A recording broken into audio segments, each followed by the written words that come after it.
ಜೋಡು ಪದಗಳು ಮತ್ತು ಪ್ರತ್ಯಯವಿರುವ ಪದಗಳು.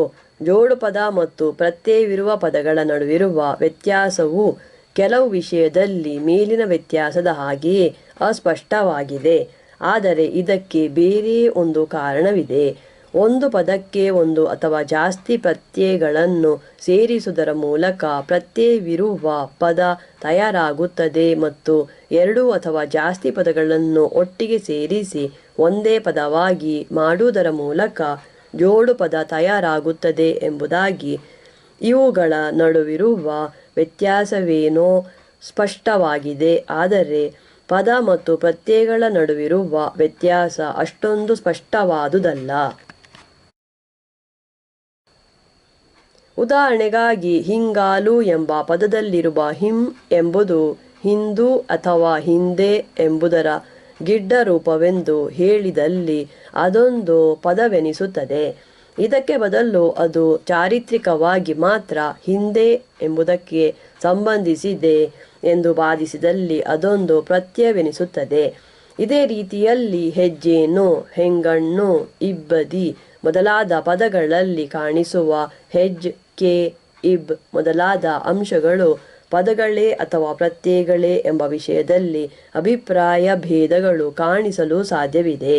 ಪದ ಮತ್ತು ಪ್ರತ್ಯಯಗಳ ನಡುವಿರುವ ವ್ಯತ್ಯಾಸ ಈ ರೀತಿ ಅಸ್ಪಷ್ಟವಾಗಿ ಕಾಣಿಸಲು ಮತ್ತು ವಿವಾದಕ್ಕೆ ಎಡೆ ಮಾಡಿಕೊಡಲು ಮುಖ್ಯ ಕಾರಣವೇನೆಂದರೆ, ಚಾರಿತ್ರಿಕವಾಗಿ ಹೆಚ್ಚಿನ ಪ್ರತ್ಯಯಗಳು ಪದಗಳಿಂದ ಬೆಳೆದು ಬಂದವುಗಳು. ಮೊದಲಿಗೆ ಸ್ವತಂತ್ರವಾಗಿದ್ದ ಈ ಪದಗಳು ಕ್ರಮೇಣ ಗಿಡ್ಡವಾಗಿ ತಮ್ಮ ಸ್ವಾತಂತ್ರ್ಯವನ್ನು ಕಳೆದುಕೊಳ್ಳುತ್ತವೆ ಮತ್ತು ಪ್ರತ್ಯಯಗಳಾಗಿ ಬದಲಾಗುತ್ತವೆ. ಸಾಮಾನ್ಯವಾಗಿ ಇಂತಹ ಪದಗಳು ಬೇರೆ ಸಂದರ್ಭಗಳಲ್ಲಿ ತಮ್ಮ ಉದ್ದ ರೂಪದಲ್ಲಿ ಬರುವಾದರೆ ಅವನ್ನು ಪ್ರತ್ಯಯಗಳೆಂದು ಹೇಳದೆ ಪದಗಳೆಂದು ಹೇಳುವುದೇ ರೂಢಿ. ಉದಾಹರಣೆಗಾಗಿ ಹಳೆಗನ್ನಡದಲ್ಲಿ ಇಸು ಎಂಬುದು ಒಂದು ಸ್ವತಂತ್ರ ಪದ, ಕ್ರಿಯಾಪದವಾಗಿ ಬಳಕೆಯಲ್ಲಿತ್ತು.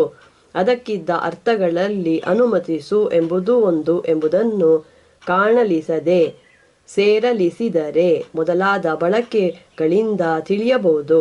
ನೇರವಾಗಿ ಬೇರೆ ಕ್ರಿಯಾಪದಗಳೊಂದಿಗೆ ಸೇರಿ ಕೂಡು ಪದಗಳಾಗಿ ಬಂದಾಗಲೂ, ಉದಾಹರಣೆಗೆ ಮಾಡಿಸು, ಬರೆಸು, ತಿನ್ನಿಸು ಇತ್ಯಾದಿ, ಇದಕ್ಕೆ ಈ ಅರ್ಥಕ್ಕೆ ಸಂಬಂಧಿಸಿದಂತಹ ಅರ್ಥವೇ ಬರುತ್ತದೆ.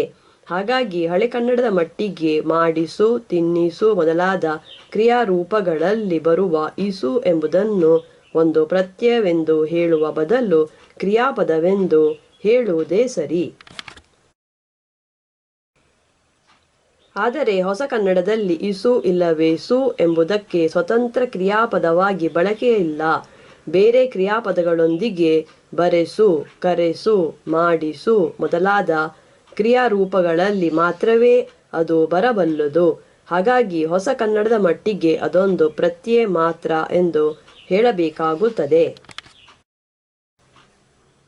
ಮೇಲೆ ಸೂಚಿಸಿದಂತೆ ಚಾರಿತ್ರಿಕವಾಗಿ ಒಂದು ಪದದ ಅಂಶ ಇನ್ನೊಂದು ಪದದ ಗಿಡ್ಡ ರೂಪವಾಗಿದೆಯಾದರೂ ವರ್ತಮಾನ ಕಾಲದಲ್ಲಿ ಅವೆರಡರೊಳಗೆ ಯಾವ ಸಂಬಂಧವೂ ಇಲ್ಲ ಎಂಬುದಾಗಿಯೂ ವಾದಿಸಲು ಸಾಧ್ಯವಿದೆ.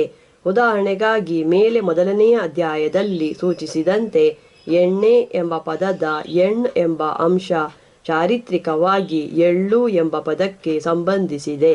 ಆದರೆ ಕನ್ನಡದ ಆಧುನಿಕ ರೂಪದಲ್ಲಿ ಇವೆರಡಕ್ಕೆ ಸಂಬಂಧವನ್ನು ಕಲ್ಪಿಸಿ ಎಣ್ಣೆ ಎಂಬುದು ಜೋಡು ಪದ ಎಂದು ಹೇಳಲು ಸಾಧ್ಯವಾಗದು. ಆದರೆ ಇಂತಹ ವಿವಾದವಿರುವ ಸಂದರ್ಭಗಳಲ್ಲೆಲ್ಲ ವೈಯಾಕರಣಿಗಳು ಯಾವುದಾದರೊಂದು ನಿರ್ಧಾರಕ್ಕೆ ಬರುವ ಅವಶ್ಯಕತೆ ಇದೆ.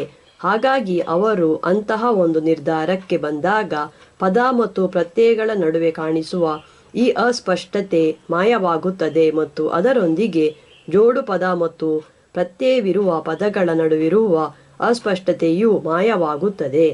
ಜೋಡು ಪದ ಮತ್ತು ಪ್ರತ್ಯಯವಿರುವ ಪದಗಳ ನಡುವೆ ಇನ್ನೊಂದು ರೀತಿಯ ಅಸ್ಪಷ್ಟತೆ ಇರುವುದನ್ನು ಇಲ್ಲಿ ಗಮನಿಸಬಹುದು. ಕೆಲವು ಜೋಡು ಪದಗಳ ಅಂಗಗಳಾಗಿ ಎರಡು ಅಥವಾ ಜಾಸ್ತಿ ಪದಗಳು ಮಾತ್ರವಲ್ಲದೆ ಒಂದು ಅಥವಾ ಜಾಸ್ತಿ ಪ್ರತ್ಯಯಗಳು ಬಂದಿರಲು ಸಾಧ್ಯವಿದೆ. ಉದಾಹರಣೆಗಾಗಿ ಕಸಬರಿಕೆ ಎಂಬ ಪದದಲ್ಲಿ ಕಸ ಮತ್ತು ಬರಿದು ಎಂಬ ಎರಡು ಪದಗಳು ಮಾತ್ರವಲ್ಲದೆ ಕೆ ಎಂಬ ಪ್ರತ್ಯಯವೂ ಬಂದಿದೆ. ಹಾವಾಡಿಗ ಎಂಬ ಪದದಲ್ಲಿ ಹಾವು ಮತ್ತು ಆಡು ಎಂಬ ಎರಡು ಪದಗಳು ಮಾತ್ರವಲ್ಲದೆ ಈಗ ಎಂಬ ಪ್ರತ್ಯಯವೂ ಸೇರಿಕೊಂಡಿದೆ. ಇಂತಹ ಪದಗಳನ್ನು ಜೋಡು ಪದಗಳೆಂದೂ ಹೇಳಬಹುದು, ಇಲ್ಲವೇ ಪ್ರತ್ಯಯವಿರುವ ಪದಗಳೆಂದೂ ಹೇಳಬಹುದು. ಆದರೆ ಸಾಮಾನ್ಯವಾಗಿ ವ್ಯಾಕರಣಗಳಲ್ಲಿ ಈ ರೀತಿ ಒಂದಕ್ಕಿಂತ ಜಾಸ್ತಿ ಪದಗಳಿರುವವುಗಳನ್ನೆಲ್ಲ ಅವುಗಳೊಂದಿಗೆ ಪ್ರತ್ಯಯಗಳು ಬಂದಿರಲಿ ಅಥವಾ ಬಾರದಿರಲಿ ಜೋಡು ಪದಗಳೆಂದೇ ಕರೆಯುವುದು ರೂಢಿ. ಜೋಡು ಪದಗಳ ಗುಣಧರ್ಮಗಳು. ಜೋಡು ಪದಗಳ ಎರಡು ಮುಖ್ಯವಾದ ಗುಣಧರ್ಮಗಳನ್ನು ನಾವು ಮೇಲೆಯೇ ನೋಡಿರುವೆವು. ಪದರಚನೆಯ ನಿಯಮಗಳಿಗೆ ಅನುಸಾರವಾಗಿ ಎರಡು ಅಥವಾ ಜಾಸ್ತಿ ಪದಗಳು ಒಟ್ಟು ಸೇರಿ ಒಂದೇ ಪದವಾಗಿವೆ ಎಂಬುದು ಅವುಗಳ ಒಂದು ಗುಣಧರ್ಮ, ಮತ್ತು ಹೀಗೆ ತಯಾರಾದ ಪದಗಳ ಅರ್ಥವನ್ನು ಅವು ಹೆಸರಿಸುವ ವ್ಯಕ್ತಿ, ವಸ್ತು ಮೊದಲಾದವುಗಳ ಗುಣಧರ್ಮದ ಆಧಾರದ ಮೇಲೆ ಮಾತ್ರವೇ ನಿರ್ಧರಿಸಲು ಸಾಧ್ಯ ಎಂಬುದು ಅವುಗಳ ಇನ್ನೊಂದು ಗುಣಧರ್ಮ. ಜೋಡು ಪದಗಳನ್ನು ವ್ಯಕ್ತಿ, ವಸ್ತು ಮೊದಲಾದವನ್ನು ಹೆಸರಿಸುವುದಕ್ಕಾಗಿ ಬಳಸಬೇಕಾಗಿದೆಯಾದ ಕಾರಣ ಅವುಗಳ ಅರ್ಥವನ್ನು ನೇರವಾಗಿ ಅವುಗಳ ಒಳರಚನೆಯ ಆಧಾರದ ಮೇಲೆ ನಿರ್ಧರಿಸಲು ಸಾಧ್ಯವಾಗುವುದಿಲ್ಲ. ಈ ಎರಡು ಮುಖ್ಯವಾದ ಗುಣಧರ್ಮಗಳು ಮಾತ್ರವಲ್ಲದೆ ಬೇರೆಯೂ ಕೆಲವು ಗುಣಧರ್ಮಗಳನ್ನು ಜೋಡು ಪದಗಳಲ್ಲಿ ಕಾಣಲು ಸಾಧ್ಯವಿದೆ. ಇಂತಹ ಗುಣಧರ್ಮಗಳು ಜೋಡು ಪದಗಳನ್ನು ಪದಗುಚ್ಛಗಳಿಂದ ಬೇರ್ಪಡಿಸಲು ಸಹಾಯಕವಾಗಬಲ್ಲುವು. ಸಾಮಾನ್ಯವಾಗಿ ಪದಗುಚ್ಛಗಳಲ್ಲಿ ಬರುವ ಪದಗಳು ಬೇರೆ ಬೇರೆ ಸ್ವತಂತ್ರ ಪದಗಳಾಗಿರುತ್ತವಲ್ಲದೆ ಒಂದೇ ಪದವಾಗಿ ಒಟ್ಟು ಸೇರುವುದಿಲ್ಲ. ಹಾಗಾಗಿ ಅವುಗಳ ನಡುವೆ ಬೇರೆ ಪದಗಳನ್ನು ಸೇರಿಸಿ ಹೇಳಲು ಸಾಧ್ಯವಿದೆ. ಆದರೆ ಜೋಡು ಪದಗಳಲ್ಲಿ ಬರುವ ಪದಗಳು ಒಟ್ಟು ಸೇರಿ ಒಂದೇ ಪದವಾಗಿದ್ದು ತಮ್ಮ ಸ್ವಾತಂತ್ರ್ಯವನ್ನು ಕಳೆದುಕೊಂಡಿವೆ. ಹಾಗಾಗಿ ಅವುಗಳ ನಡುವೆ ಬೇರೆ ಪದಗಳನ್ನು ನುಗ್ಗಿಸಿ ಹೇಳಲು ಸಾಧ್ಯವಾಗದು. ಉದಾಹರಣೆಗಾಗಿ ಕೆಳಗಿನ ತುಟಿ ಎಂಬ ಪದಗುಚ್ಛದಲ್ಲಿ ಕೆಳಗಿನ ಮತ್ತು ತುಟಿ ಎಂಬ ಎರಡು ಸ್ವತಂತ್ರವಾದ ಪದಗಳು ಒಟ್ಟಿಗೆ ಬಂದಿವೆಯಾದರೂ ಬೇರೆ ಬೇರೆ ಪದಗಳಾಗಿ ಉಳಿದಿವೆ. ಹಾಗಾಗಿ ಅವುಗಳ ನಡುವೆ ಕೆಂಪು, ಒಡೆದ ಮೊದಲಾದ ಬೇರೆ ಪದಗಳನ್ನು ಇರಿಸಿ ಕೆಳಗಿನ ಕೆಂಪು ತುಟಿ, ಕೆಳಗಿನ ಒಡೆದ ತುಟಿ ಮೊದಲಾದ ಅವುಗಳಿಗಿಂತ ಜಾಸ್ತಿ ಉದ್ದವಾದ ಪದಗುಚ್ಛಗಳನ್ನು ತಯಾರಿಸಿ ಹೇಳಲು ಸಾಧ್ಯವಿದೆ. ಇದಕ್ಕೆ ವ್ಯತಿರಿಕ್ತವಾಗಿ ಕೆಳದುಟಿ ಎಂಬ ಜೋಡು ಪದದಲ್ಲಿ ಕೆಳಗೆ ಮತ್ತು ದುಟಿ, ತುಟಿ ಎಂಬ ಎರಡು ಪದಗಳು ಸ್ವತಂತ್ರ ಪದಗಳಾಗಿ ಉಳಿದಿಲ್ಲ ಮತ್ತು ಈ ಕಾರಣಕ್ಕಾಗಿ ಅವುಗಳ ನಡುವೆ ಬೇರೆ ಪದಗಳನ್ನಿರಿಸಲು ಸಾಧ್ಯವಾಗದು. ಹೆಚ್ಚಿನ ಪದಗುಚ್ಛಗಳು ವರ್ಣಿಸುವ ವಿಧಾನದ ಮೂಲಕ ವ್ಯಕ್ತಿ, ವಸ್ತು ಮೊದಲಾದವನ್ನು ಗುರುತಿಸುವುದಕ್ಕಾಗಿ ಬಳಕೆಯಾಗುತ್ತವೆ. ಆದರೆ ಇದಕ್ಕೆ ಅಪವಾದವಾಗಿ ಕನ್ನಡದಲ್ಲಿ ಕೆಲವು ವಿಶಿಷ್ಟವಾದ ಪದಗುಚ್ಛಗಳು ಹೆಸರಿಸುವ ವಿಧಾನದಲ್ಲೂ ವ್ಯಕ್ತಿ, ವಸ್ತು ಮೊದಲಾದವನ್ನು ಗುರುತಿಸುವಲ್ಲಿ ಬಳಕೆಯಾಗುತ್ತವೆ ಎಂಬುದನ್ನು ನಾವು ಮೇಲೆ 3ನೇ ಅಧ್ಯಾಯದಲ್ಲಿ ನೋಡಿರುವೆವು. ಈ ರೀತಿ ಹೆಸರಿಸುವ ವಿಧಾನದಲ್ಲಿ ಬಳಕೆಯಾಗಿರುವ ಪದಗುಚ್ಛಗಳ ನಡುವೆಯೂ ಬೇರೆ ಪದಗಳನ್ನು ಸೇರಿಸಲು ಸಾಧ್ಯವಾಗದು. ಉದಾಹರಣೆಗಾಗಿ ಹೂವಿನ ಗಿಡ ಎಂಬುದು ಒಂದು ಪದಗುಚ್ಛವಾಗಿದೆಯಾದರೂ ಅದನ್ನು ಒಂದು ವಿಶಿಷ್ಟವಾದ ಗಿಡವನ್ನು ಹೆಸರಿಸುವ ವಿಧಾನದ ಮೂಲಕ ಗುರುತಿಸುವುದಕ್ಕಾಗಿ ಬಳಸಲಾಗುತ್ತದೆ. ಹಾಗಾಗಿ ಅದರಲ್ಲಿ ಬರುವ ಹೂವಿನ ಮತ್ತು ಗಿಡ ಎಂಬ ಎರಡು ಪದಗಳ ನಡುವೆ ಬೇರೆ ಪದಗಳನ್ನು, ಉದಾಹರಣೆಗೆ ದೊಡ್ಡ ಎಂಬುದನ್ನು ಸೇರಿಸಿ ಹೇಳಲು ಹೂವಿನ ದೊಡ್ಡ ಗಿಡ ಎಂಬುದಾಗಿ ಹೇಳಲು ಸಾಧ್ಯವಾಗದು.